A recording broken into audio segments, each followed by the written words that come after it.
In the late 70s, a middle-aged school teacher and farmer finds his life monotonous, but when he meets a transfer student, they begin an affair that'll change his life. Early every morning, Joseph Svenden goes to their barn to milk the cows. Despite being crippled by an accident he experienced when he was young, Joseph is dedicated to accomplishing his tasks in order to help his aging and ailing mother. After his barn chores, Joseph heads to the community school to fulfill his role as a school teacher. While giving a class announcement about their school's closure, a new student enters the room and interrupts him. With curiosity, he asks what her name is, and the girl introduces herself as Catherine Wheeler, a senior student. Now acquainted, Joseph welcomes her into the class and begins his lesson on the history subject. Later that night, Joseph heads to Rosalie Henson's house to schedule assignments for their students. In the middle of their task, Joseph opens up the topic about their school's impending closure. Since this issue affects their careers, Rosalie plans to take the job offer of becoming a temporary faculty member. While at it, she hints that she is ready to settle down with Joseph, but he's not enthusiastic about it. As a middle-aged man, he's worried about his future, especially since the school's closure will leave him jobless. Not interested in continuing the conversation, Joseph uses his mother's deteriorating health as an excuse to leave Rosalie's house. One day, a U.S. Army retiree, Nathan Wheeler, alongside his daughter Catherine, visits Joseph's farmhouse, hoping to board Bolo, Catherine's horse, in his barn.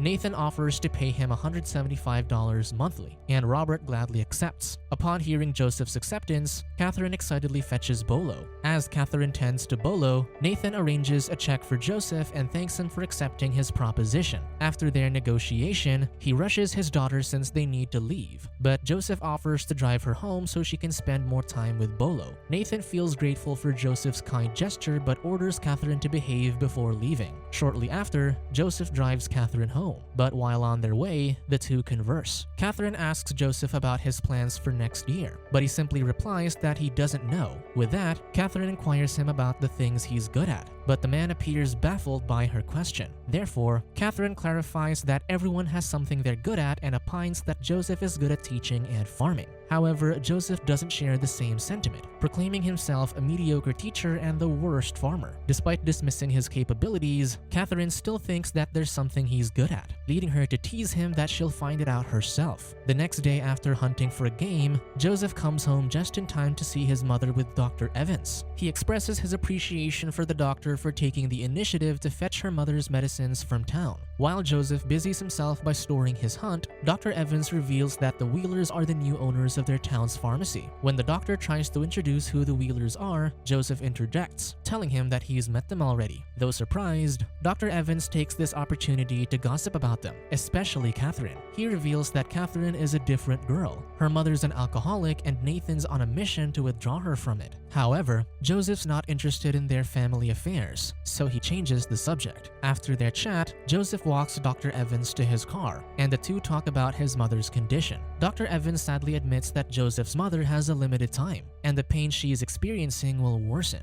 Though sad, Joseph accepts her mother's fate, especially since she's not interested in getting chemotherapy due to the hospital's distance. The following day, Joseph drives home after class to check if Catherine has visited Bolo. Upon arriving at the barn, Joseph calls for her but she doesn't respond. Left with no choice, Joseph climbs the stairs to the hayloft, guessing that Catherine will be there. True enough, Catherine peacefully lies on the hay. Therefore, Joseph confronts her for not answering his calls. Cheekily, the girl tells him that she didn't respond because he already knows she'll be there. Joseph admits defeat to Catherine's quick wit and continues to climb the stairs to join her in the loft. Once Joseph comfortably sits beside her, the girl looks at him teasingly. With this, Joseph can't help but squirm with her close scrutiny, unable to fight the awkwardness. Suddenly, Catherine asks him if not a lot of people come up in the loft, and he confirms. Since she gets the response she wants, Catherine begins her plan of seducing her teacher. However, Joseph immediately flees the scene, overwhelmed by the girl's sudden boldness. Outside the barn, he sees his ailing mother, reminding him of his stagnant and uneventful life. Therefore, Joseph returns to the barn and succumbs to Catherine's seduction.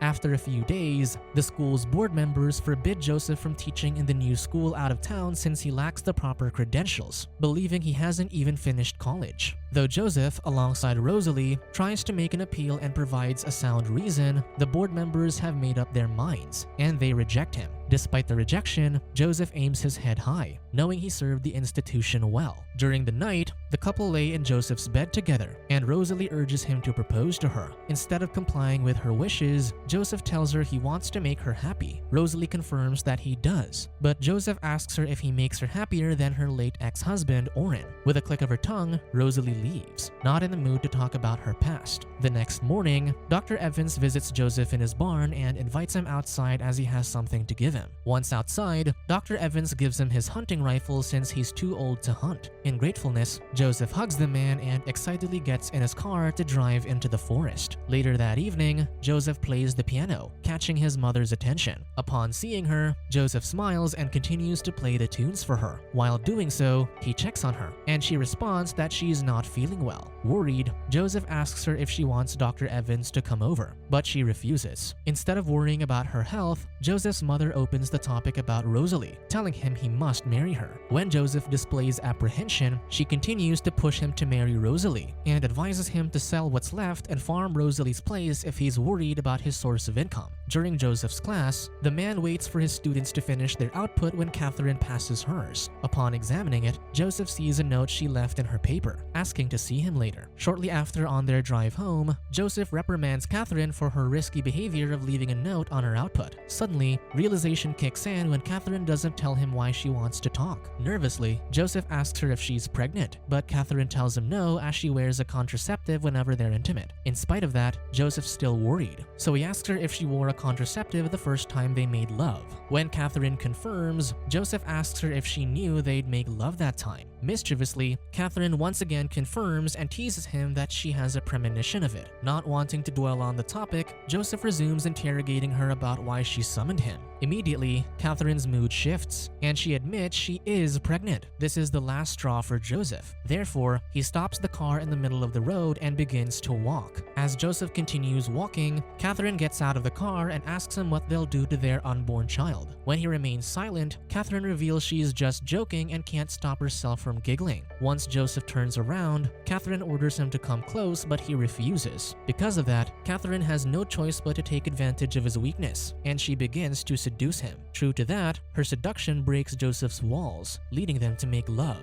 At dawn, a loud, incessant knocking wakes Joseph, so he gets up to check the door. He's surprised to see Nathan, who asks him to accompany him in hunting some birds. Once they're at the hunting grounds, Nathan suddenly blows a duck whistle, catching Joseph off guard. Nathan notices that Joseph seems jumpy, so he tells him to relax. With his words, Joseph simply smiles, but he opens a topic to cut the awkward air around them. He asks Nathan if he saw a coyote, but the man dismisses the idea. Instead, Nathan tells him that what he saw was a wolf, and he promises to punish it himself. He thinks the wolves deserve to be disposed of since they are greedy creatures. With chills running down his spine, Joseph remains silent as he feels like Nathan's cryptic words are directed toward him. Thankfully, the duck's arrival catches Nathan's attention, and they proceed to hunt them. After some time, Catherine visits Joseph at his barn and gives him a 20-year-old bourbon. Joseph gladly accepts the liquor but refuses to drink it on the spot as he's hungover. On his way to his seat, he asks Catherine if she wants to see her horse, but she refuses. Instead, she tells him she wants to make love. However, Joseph doesn't take her bait and shifts the topic to her mother, wanting to get to know her better. Though surprised by the sudden question, Catherine expresses her resentment toward her alcoholic mother and swears not to be like her. Immediately, she resumes seducing Joseph, not wanting to dwell on her mother. After their intimate moment, the two fall asleep without a care in the world, making them unaware of Dr. Evans' presence. The doctor wakes Joseph, disappointment evident on his face. Upon waking up, Catherine buries her face on her lover's flank, whereas Joseph appears disoriented. Once Joseph sees Dr. Evans, he calls for him, but the doctor never looks back due to his immense disappointment. Shortly after, Joseph meets the doctor at the local pub, hoping to have a rational conversation with him. As he crosses the room, Joseph orders a drink and occupies the seat in front of him. Straight away, Dr. Evans confronts him about his affair with Catherine. Joseph comes clean with him, admitting that their affair started 4 months ago and it was Catherine's idea. When Dr. Evans hears this, he can't help but find it ridiculous, especially since Joseph is the older one. He believes he should have known better. With that, Joseph surrenders and admits that it's his idea, an initiative he took in years. Confused, Surprised, the doctor reveals that he didn't see it coming, especially when Rosalie appears happy. Then, he warns him that their secret will get out soon. But Joseph swears he'll keep it because he finds it fun. For him, their affair makes him feel alive, a change of pace after all the years he remained dormant. Still, the doctor is against it considering their age gap. During the school's party, Joseph sees Catherine hanging out with Rosalie's son Robert. After greeting them, he heads to a vacant table and waits for Rosalie. A few seconds later, the woman reunites with him, carrying their drinks. When she is comfortable in her seat, Rosalie comments that Catherine and Robert have been spending some time together. Joseph acts nonchalantly, not wanting to reveal his deeper connection with Catherine. Suddenly, Catherine approaches their table, expressing her desire to join them. Once settled, Catherine praises Rosalie for raising a sweet boy like Robert.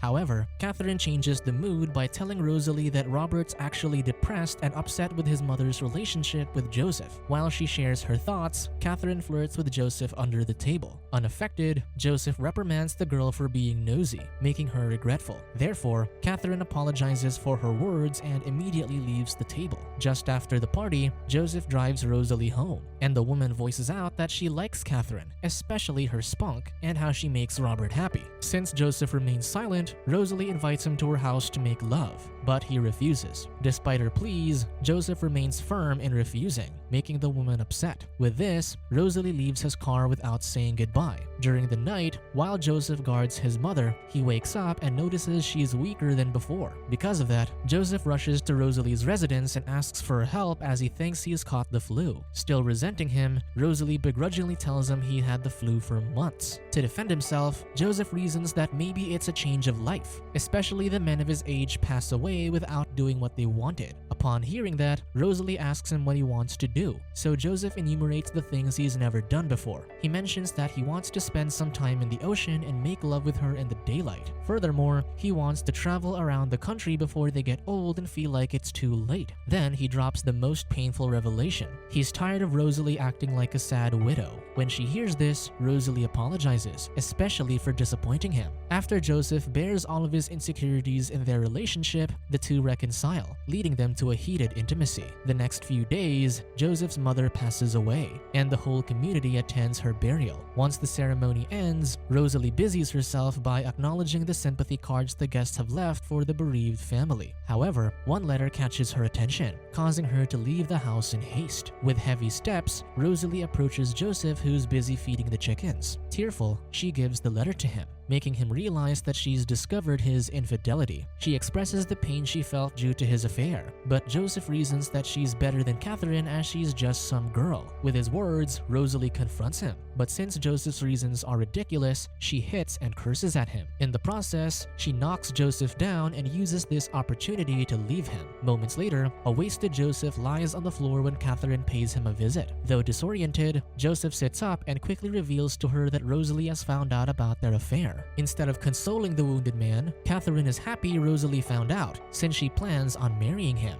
Against it, Joseph struggles away from her grasp and declares he won't marry anyone. Due to that, Catherine leaves him alone on the cold floor and proceeds to ascend the stairs. Not long after, Joseph climbs up the stairs, searching for the girl. Upon reuniting with her in his room, Catherine tries to seduce him, but Joseph admits that Rosalie matters more than her, signaling he wants to end their affair. With his words, the girl threatens him he'll regret his choice, and she leaves. Once alone, Joseph's sights land on his broken picture of the ocean, reminding him of his wish to spend some time in it, a plan he'd previously opened up to Rosalie. Because of this, Joseph visits Rosalie's house, hoping to mend their broken relationship. When he enters her house, Joseph admits to her that he refuses to marry her because he doesn't want to be Oren's ghost for the rest of his life. However, Rosalie tiredly tells him she wonders why she sacrificed her life over him, someone who doesn't see her efforts. Now her hostility is growing, and Rosalie sends him away. But Joseph stubbornly stays and lays on her sofa. The next morning, Joseph adjourns his class when he sees that Robert has yet to leave the classroom.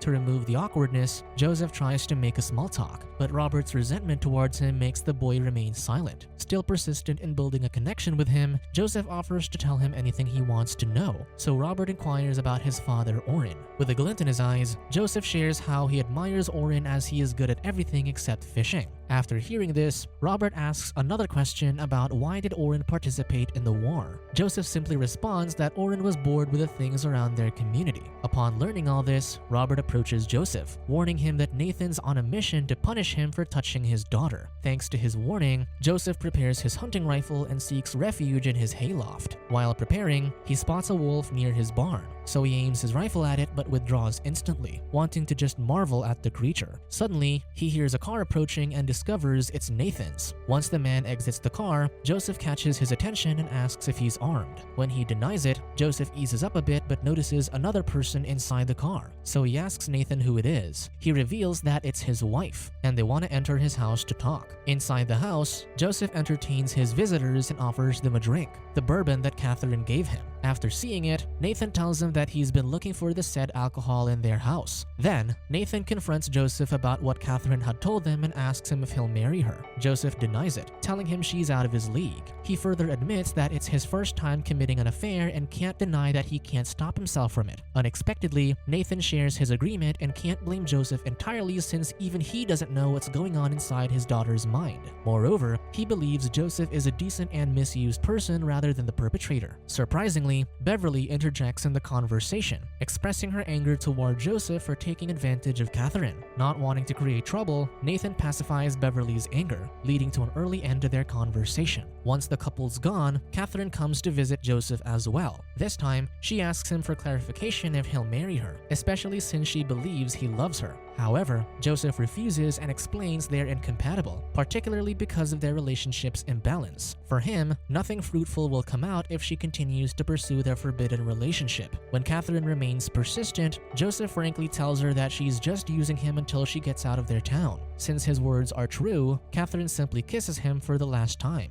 Then, she tells him she did something bad and points him toward his barn. Upon looking, he discovers his barn burning, urging him to get out and try to salvage the animals. However, when he enters inside, a distressed Bolo is the only animal inside. Immediately, Joseph comes to the horse's rescue and frees the poor horse. Though it escapes, it accidentally gets caught in the fire, causing it to run frantically. Catherine sees Bolo's state and runs after it, hoping to save it. A little while later, Joseph finds Catherine staring blankly into the void, mourning her deceased horse. Joseph sits by her side and asks why she burned his barn. In a weak voice, Catherine admits she did it out of spite. Bewildered, Joseph points out that she burned her horse in the process, but Catherine reasons she thought he'd save Bolo, but he failed. Not wanting to hurt her further, the man just comforts her and offers to take her home. The next morning, Joseph takes a big leap from his monotonous life. He starts by using all the money he saved to build his new future. Then, the most important part of this change is reconciling with Rosalie. Upon his visit, Joseph admits that back when he began an affair with Catherine, he wanted to get carried away, which kept him going from his stagnant life. However, when they got carried away the night they made love before his mother's death, he realizes he loves her more than anything else. With that in mind, Rosalie turns to him and admits she also wants to get carried away. Due to her honesty, Joseph hugs her and professes his love for her.